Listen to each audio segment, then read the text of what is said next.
Good evening, ladies and gentlemen, and welcome back to another episode of Rune News. I am your host, Ryan, and as always, it's bloody good to have you guys here in the audience today. Most of you, some people feel like my intros to these videos are like 2 minutes long. It's like 8 seconds. This isn't the intro. This is me dropping my cock on stage. But there's a more important announcement I want to make, which is huge for the entire RuneScape community, and that's that the Oldschool Runescape team on Twitch pushed over 60,000 concurrent viewers over the weekend during the Deadman Mode All-Stars live stream finale. I don't think they've ever had numbers that high. I'm pretty sure that's their record that they haven't beat since 2018, which is probably around the 50,000 viewer mark. I can't remember. I don't know. But 60,000 viewers, that's big. It was a big event. If you haven't seen it, I recommend going and checking it out in your spare time. We'll talk about it more later on in the video because it is mentioned in the update blog. However, I do want to just also say to the content creators that were streaming it and you know, making the entire week possible for everyone and their entertainment, they did do a good job. Congratulations to everyone that was involved. And Odablock even managed to surpass the Old School team at one point while he was on Kick. I think he was sitting over 50,000 viewers, and the Old School team was sitting around 44 to 49,000, just bouncing between there, which I'm not sure has happened before. Absolutely shows just how incredible the Old School RuneScape community is as a whole.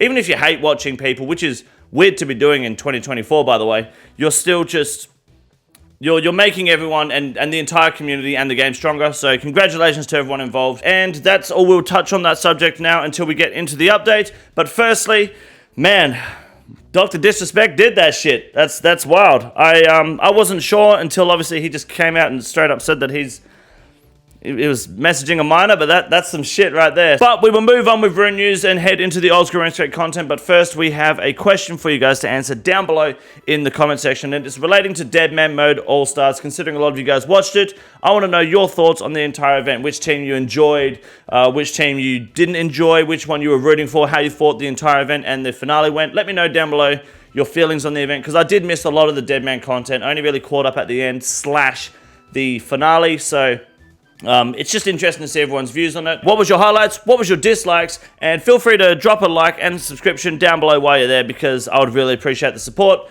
We're getting close to 100k subs by the end of the year, surely. My name is Ryan. This is Rune News. You've been watching Rune News the whole time, and going forward, you'll be watching more Rune News on Rune News, because this is Rune News, and you're watching Rune News.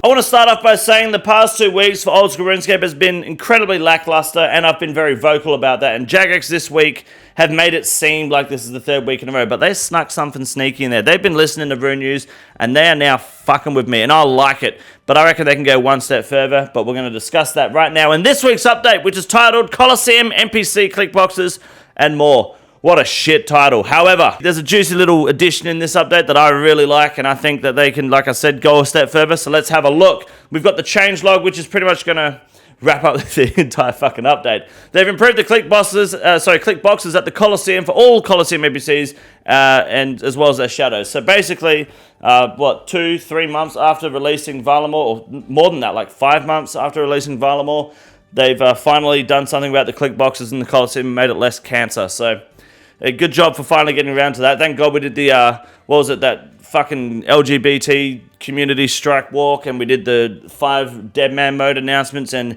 every other pointless fucking update under the sun. They're finally fixing the game, which is good, but that's not the good part of this update. They've got Bounty Hunter, Target, Scrolls in the RCS Spellbook, dead content, who cares? They've also updated the Kiss the Frog random event, so instead of kissing the frog now, you just pat it on the head like some dog, and in some cases, a woman will pop up, which is questionable, but better than kissing a frog, and then you get a token, which you can now trade for XP Lance, which Jagex is just making it way easier to get XP Lance from random events, which in my opinion is a beautiful fucking choice. But, the biggest part of this update is right here. Added a handy bronze axe spawn to the Muttadar room in Chambers of Xeric, usable my main and iron accounts alike, which is fucking huge. That changes so much in Chambers of Xeric, for me personally, and a fair amount of people. You don't have to worry about bringing an axe in or questioning it anymore. Now, ever since the Cox changes, they've made it so you can damage Mutts while they're frozen now, because what would normally happen is you could kill them while they were frozen originally, but while they were in their healing phase going for the tree, they were not able to be damaged. Now you can damage them, so it's not fully advisable to cut the tree anymore, but in some instances it still is. I like to cut the tree because it's still good for the amount of points you get, especially if they're healing at the same time. Depends how hard you want to milk it, but having an axe spawn in there is unironically big just for inventory management itself. But I think Jagex can go one step further, and this is probably a bit of a hot take for me, in my opinion, but I think they should do what they've done with TOA and allow you to put a better, like your highest tier or whatever pickaxe you want into Cox, essentially. Because there's already an iron pickaxe spawn in Chambers of Xeric in the Guardian's room. But I think it would be better if they let us store a rune or dragon or crystal or whatever pickaxe in Cox, just like TOA. So that way there's just better inventory management. You don't have to worry about bringing a better pickaxe. You can have one spawned there. That's better. Now they're probably going to have to change the way I guess it's set up in there. They'll have to have an actual storage system because of how Cox is generated and the coding around it is a little bit spaghetti as opposed to TOA where it's a lot more structured. But Jagex, hear me out.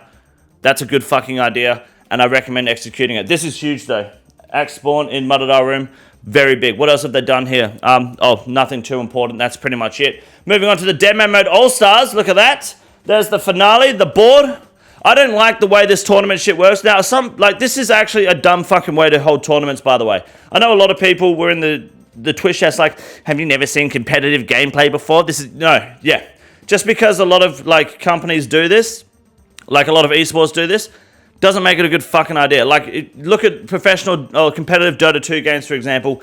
That's how you should be doing it. I think it is it's dog shit that the top bracket, the winning bracket gets an extra life at the end, but it is what it is, and it was still competitive and fun to watch. It would have just been good to see a proper best of 3 at the end there, but the Dino Nuggets did take away the victory against the Odablock Warriors in the finale, the final showdown. It was actually very competitive and very close. Sorry, my mouse died. Sorry. The teams in our Deadman Finals actually did an amazing job, personally. I think they just smashed it out of the park. There was a lot of competitive natures between them. Nothing really super toxic. It was just back and forth banter competitively throughout the finals, and it was great. I don't think anyone really properly let their team down. I think everyone performed great and did what they had to do. Some people might not be happy with their performance. Some people thought that maybe others would perform better.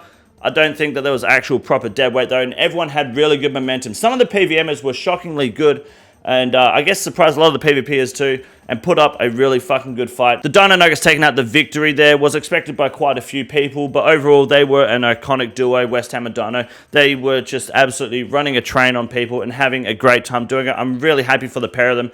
They make a beautiful couple. I think it's really what West Ham needed, obviously, after Old Mate went to Australia and celebrated getting tag teamed for Valentine's Day and was so sorry about it, apparently. So it's good to see that he's met his match and that they're able to put on such a show for the rest of the community and show their love for each other and for the game of Oldschool Runescape. Really happy for Dino and West Ham, Oldschool Runescape's favourite couple. And that's really just wrapping up the rest of this week's update. There's some bullshit-ass merch I'm not going to show off, and they're doing some Mitchy Fox collaboration, which is good for them as well. Looks great. Some limited... You've seen all this shit. You know what's going on. Settle's got some big-ass merch going. But PvP's back on the menu, boys. Australian mods of LMS, which means Daddy's getting racist. And that is it this week for the Oldschool Runescape update. My name is Ryan on Rune News. You're watching Rune News, and you're watching Rune News. This weekend, the Oldschool Runescape team had 60,000 people watching them for the Deadman Mode All-Stars tournament finale, and RuneScape 3 can't even get fucking 15,000 people to log in daily. That's because RuneScape 3 is fucking dog shit. Good evening, ladies and gentlemen, and welcome back to the Grand Exchange segment for Rune News. My name is Wade Green, and you got this Ceratonis culture here with the biggest rise this week. This is all with anticipation for the new Spider Slayer boss coming out, believing it's weak to crush, being a spider or some sort of, I guess, arachnous being. Makes perfect sense that the cudgel, the bludgeon, everything is kind of going up and trending upwards at the moment, but we have no clue what's actually going to be weak to. We just know that it's a melee-focused boss.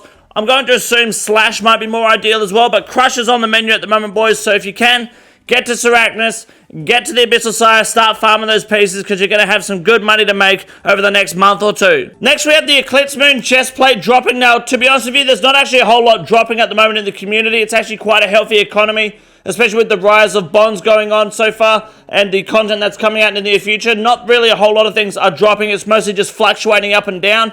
But the moon pieces, the perilous moon pieces, are super expensive to repair. And with this new neck piece coming out, being so strong in the melee field, it's actually making the tribrid style of things like the Eclipse gear a little less optimal. So that might also be linked to a slight dip in the price, but it's nothing certain. It's nothing big. It's just a minor dip. A lot of items are doing this right now because the economy is in a healthy and functional state right now. Now, next we have the Cypher Vitua at 1.4 mil and being strong. One of the most valuable items in the game currently. And the rise here, the spike, is due to obviously the new spider boss as well, the new arachnophobia boss looking thing. Slash and crush are the Scythe's specialties, especially when mixed with things like Inquisitor.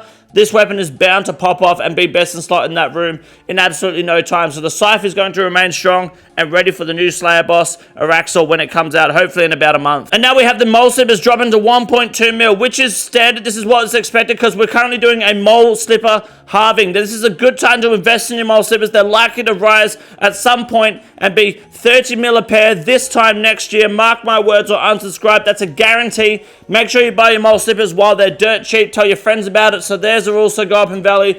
Buy your Mole Slippers today and become a rich cunt tomorrow. My name is Wade Green. Have a good night.